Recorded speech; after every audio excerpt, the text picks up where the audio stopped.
Hey, I'm the composer Andrew Lloyd Fry, and this is episode 3 of the composer's process. So if you haven't watched episode 1 or episode 2, I'm working this year on some solo piano works, and I'm planning on it being 4 pieces.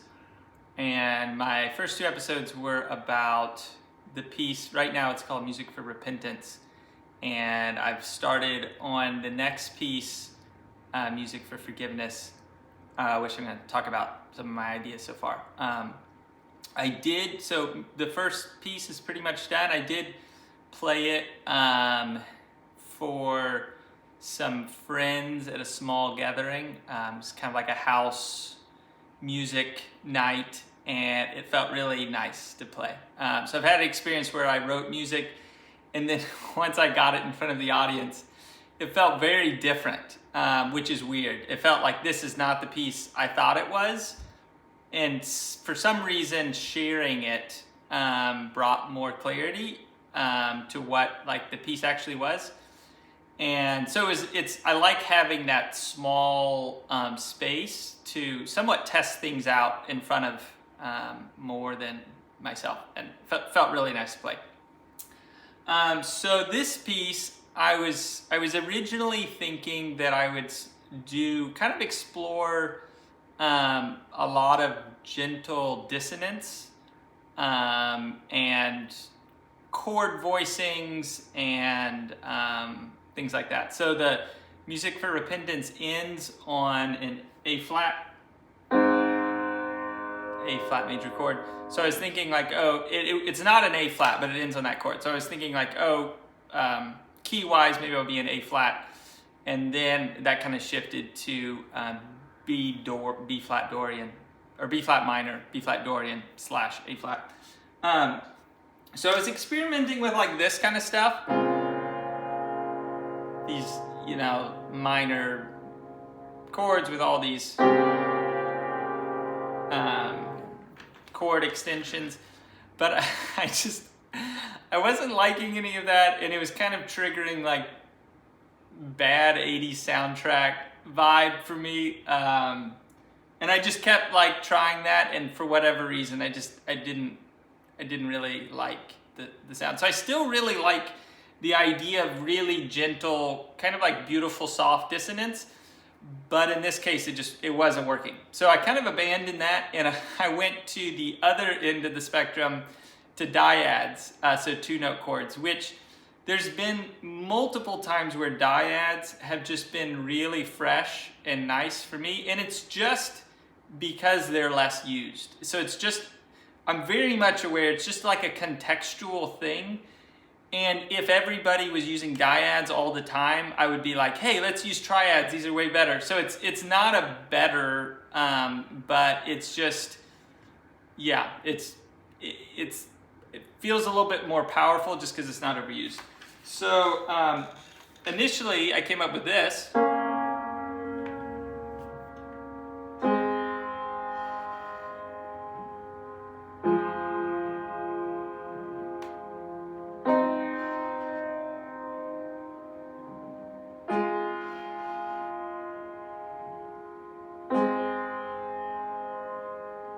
So pretty simple.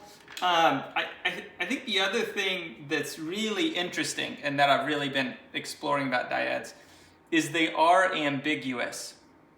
And you could kind of intellectualize or analyze these as actually they're just all incomplete chords. So this B flat, D flat, it's okay, that's probably B flat minor, and this F, A flat, that seems like F minor.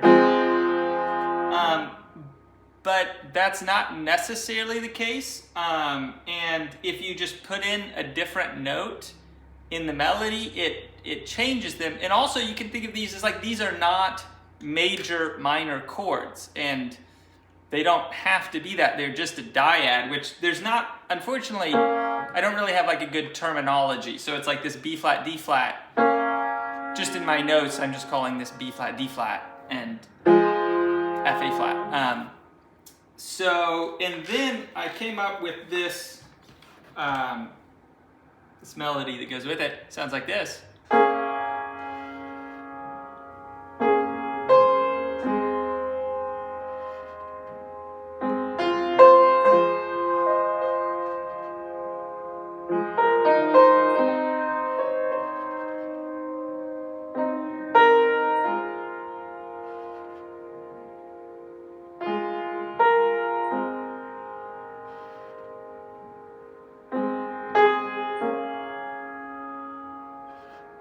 And then it repeats after that. So pretty simple. I think more and more I'm just like self-awareness as far as like my musical expression, and I think a lot of times more simple speaks to me more. Like I was recently reading this book and it was talking about a Ravel piece, Mother Goose. I don't know it's not Mother Goose, but the English translation is Mother Goose. And it's always been a piece that stood out to me from his orchestral music. And it was kind of talking about like this piece, it was like for kids, and he's using like bare bones simplicity for this piece. And it was notable to me because that's a piece that resonated with me more. And it's talking about like he's going super simple on this piece. And I've found that multiple times. That the music that is like kind of coming alive here is a little bit more stripped down than maybe like what's normal for classical. And this just feels very simple. Now on that, it starts on B flat-ish chord, the B flat, D flat thing. So it's kind of like somewhere in between, at least in my mind, somewhere in between B flat Dorian and A flat. So the second chord goes to the A flat. But what I find really interesting about this is we're starting on that A flat note in the melody. So like home bass. But when we go to the A flat chord, or A flat dyad, I should say, it leaves it. And then when we get to the end,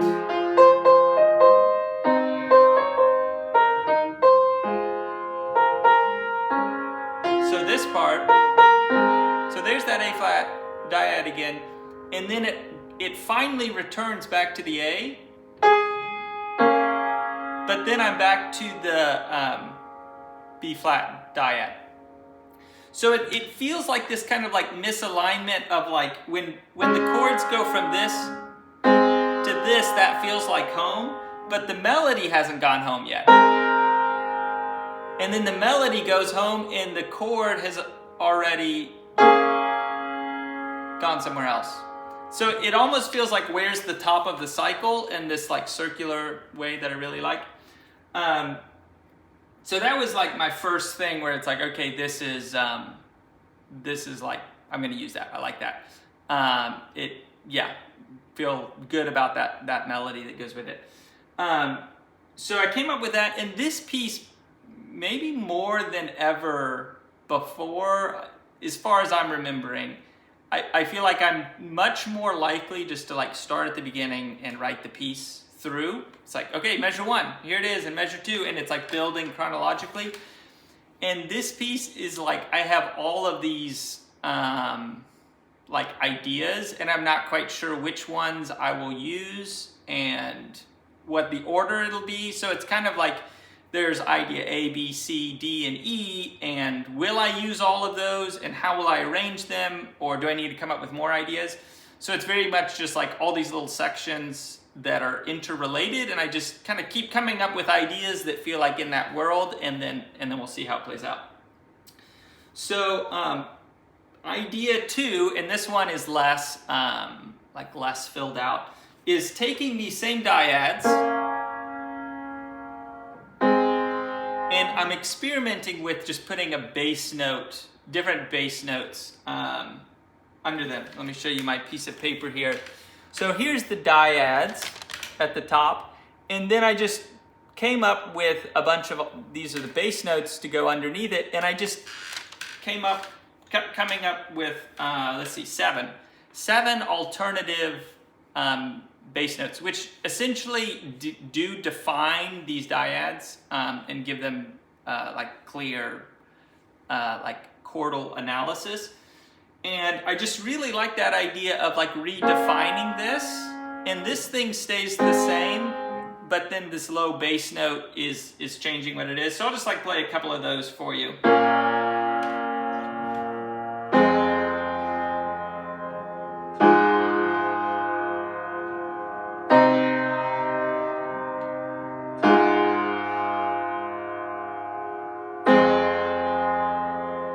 So that's one, here's another one.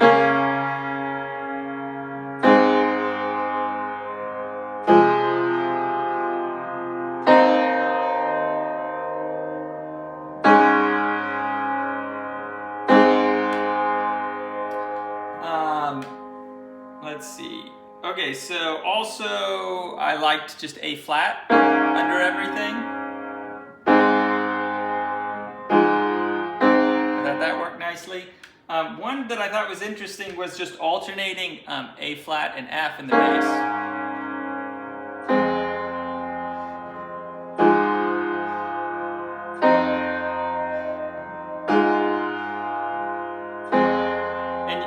I also realized, surprisingly, you can alter that and go F A flat.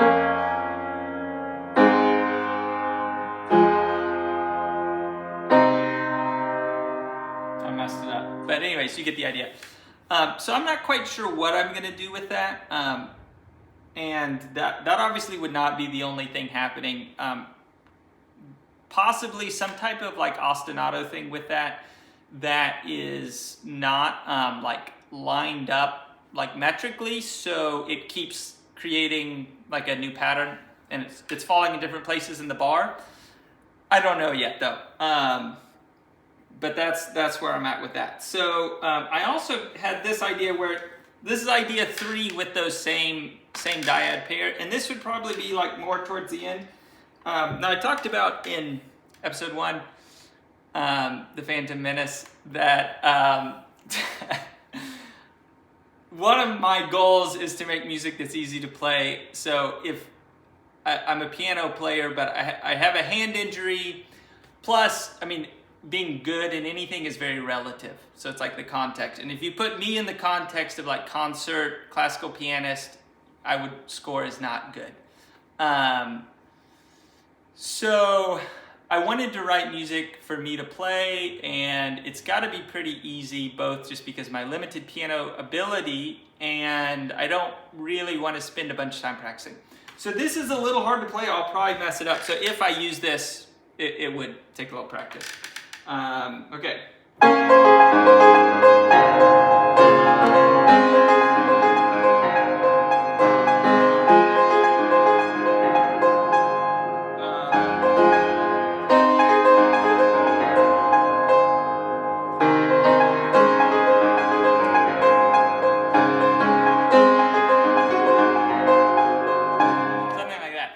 Okay, so all I'm doing is I'm taking that dyad, and then it's like pedal tone galore, and it's A flat.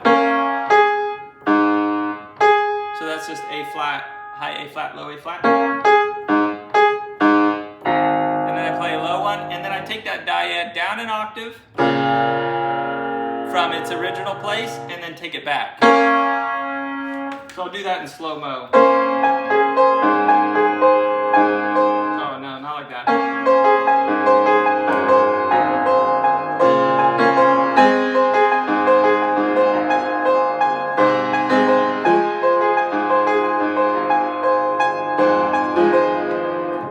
So this thing is not moving. I would probably develop that a little bit more. But yeah, something like that. I think it'll have a little more variety. And this feels probably like the emotional release of the song. So if we're talking about forgiveness, this would be some level of achieving that and the freedom, and it's like more bright.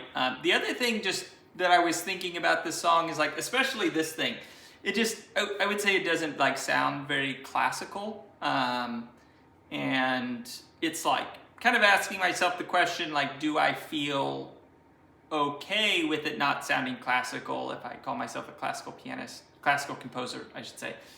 And I think, like, at the end of the day, I actually don't have like a bunch of allegiance to classical music. I like have a lot of allegiance to wanting to write music that's notated, because that's the only way I can like write stuff with control. That sounds kind of bad, but it's like I want like control, and notation is the way to get control. And so that's like one. And number two is it's this place of like allegiance to finding a sound that is just like ringing, or I don't know how to describe it, but it was just this idea of like I really connect with that. And it's inexplicable why we connect with something, and we might connect with something someday and not another day, but I'm like looking for this like certain feeling inside that's like yes. And so if I get that internal thing with something that doesn't sound classical, I think I need to be okay with that.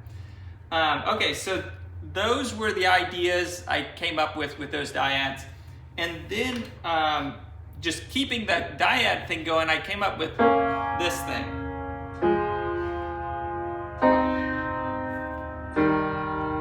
Which I really liked that. It reminded me of something, I don't know what it was, from Planetarium by Nico Muhly, Sufjan Stevens, and Bryce Dessner, and James McAllister.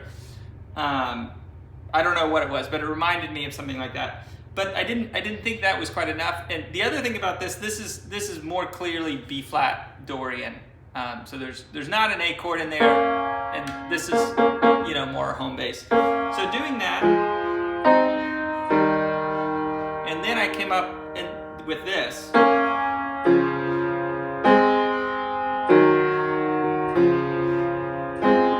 And this is kind of in fast forward motion. It won't be that fast when I play it.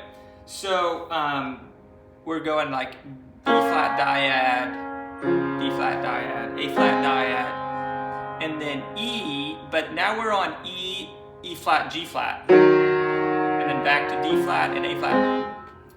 So I was kind of experimenting with this idea of leaving B flat Dorian and going to like, I guess B flat minor or D flat major. It's a little bit ambiguous. So in this first little, like the first four chords, this one is E and G. And then in the second one, it's E and G flat. So I really like that ambiguity, that's probably not the word, of kind of like sliding between those two. And it took me a while, because whenever I did this, it was like I really liked the idea, but I wasn't liking how it sounded. And for some reason, the A flat being before it was kind of the trick of what made that sound nice to me. So with that, I've kind of done some experimenting, and I have like three kind of different ideas with that. So one is something, I don't know if I'll use this, but I just thought it was interesting using these dyads just like in moving around a bit, just because normally when we're like going up and down, it's in groups of three or groups of four. And it just had a different sound when I use these. So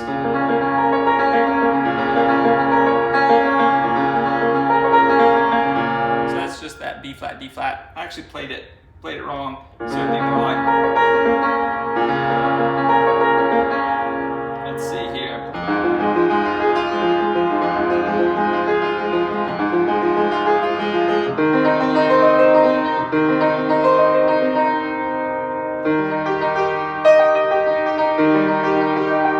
So just moving through like that. I have to practice that a little bit. So that was one idea. The other idea is, and this is probably going to be like the opening of the piece, is just playing those dyads and then doubling the low note. And then doing some stuff up here, and tentatively right now I'm thinking like it'll open and it'll be like pretty slow and open, but this is all going to be improvised.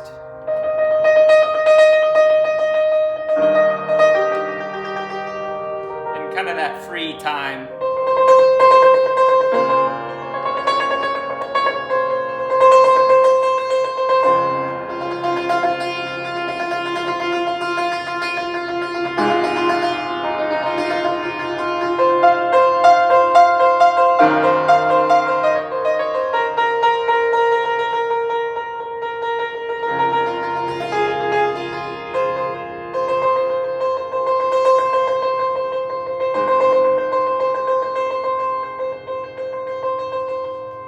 Something like that.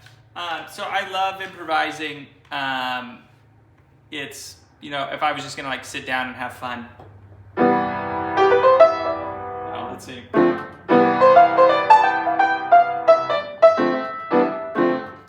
That was a bad example of improvising, but I just really am drawn to that. I've spent a lot of time doing that. I listen to a ton of jazz. And to be able to just like play something and have an improvised section really appeals to me. And again, that goes back to like, well, it's classical music, and you know, they don't do that. And it's just like, okay, like back to my core, this is feeling like this is me, and this would make this piece really fun, and that every time I play it, that opening section would be slightly different. It would be like a similar mood, but it would take on like different characteristics, even of like what am I feeling in that moment, and being able to like put that in. And that you know, this could be a lot more chromatic, you know, if I wanted to get like crazy, put the, you know, like do some whole tone scales or diminished scale if I wanted to. I don't know if I would, but it's like I really like having that that flexibility. So I'll keep working on it, and just I'm gonna see like how these pieces fit together, and I'll let you know how it's going in episode 4. Thanks for watching.